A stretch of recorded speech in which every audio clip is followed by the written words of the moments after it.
तो दोस्तों आज भारत के लिए एक बहुत ही बड़ी और महत्वपूर्ण खबर निकल के सामने आई है तुर्की के चेले अजरबैजान की तरफ से। और जो अजरबैजान है वो भारत को आंखें दिखाने का प्रयास कर रहा है। साथ में भारत को अजरबैजान की तरफ से गीदड़ भभकी भी दी गई है। दरअसल आप सभी को पता है कि भारत और आर्मेनिया के बीच में 2022 में कई सारी डिफेंस डील साइन होती हैं। साथ में भारत और आर्मेनिया के जो रक्षा मंत्री हैं वो भी आपस में मुलाकात करते हैं, जिसके पश्चात भारत ने आर्मेनिया को आश्वासन दिया कि यदि आगे चलकर आर्मेनिया के ऊपर कोई भी संकट आता है तो भारत हथियारों से आर्मेनिया की मदद करने के लिए तैयार है। और अभी हाल ही में यह खबर निकल के सामने आई है कि आर्मेनिया भारत से MRSAM नाम का एयर डिफेंस सिस्टम खरीदना चाहता है ताकि आर्मेनिया की जो वायु रक्षा प्रणालियां हैं उनको और ज्यादा मजबूत किया जा सके। और इस सब खबरों से जो आर्मेनिया का कट्टर दुश्मन है अजरबैजान वो काफी ज्यादा बौखला उठा है। और आप सभी को पता है कि पिछले साल भारत के हथियार जब आर्मेनिया पहुंचे थे तो आर्मेनिया के जो डिफेंस एक्सपर्ट हैं उन्होंने भारतीय हथियारों का मजाक उड़ाया था।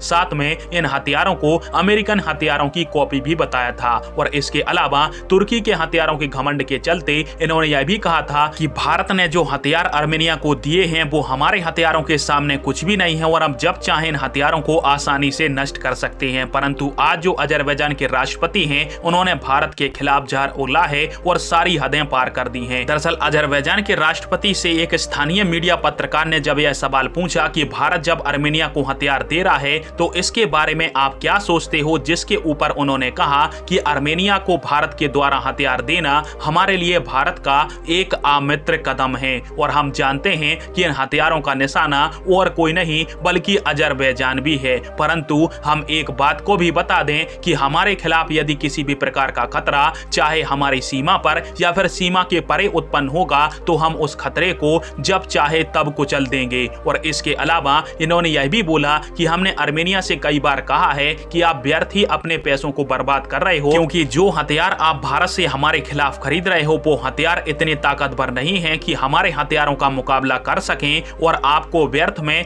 ऐसा संदेह हो रहा है कि आप इन हथियारों के माध्यम से हमारे ऊपर जवाबी कार्रवाई कर पाओगे। और इस प्रकार से अजरबैजान के राष्ट्रपति ने तुर्की के हथियारों के घमंड के कारण भारत के हथियारों को एक बार फिर से नीचा दिखाना चाहा है और खुद के हथियारों की डींगे भारत के सामने हाकी हैं। फिलहाल में आप सभी को क्या लगता है और अजरबैजान की तरफ से इस प्रकार का बयान आने के पश्चात क्या भारत को आर्मेनिया के साथ और ज्यादा हथियारों की डील करनी चाहिए, हाँ या फिर ना? कमेंट बॉक्स में फिर आप दीजिएगा। वीडियो देखने के लिए धन्यवाद। जय हिंद, वंदे मातरम।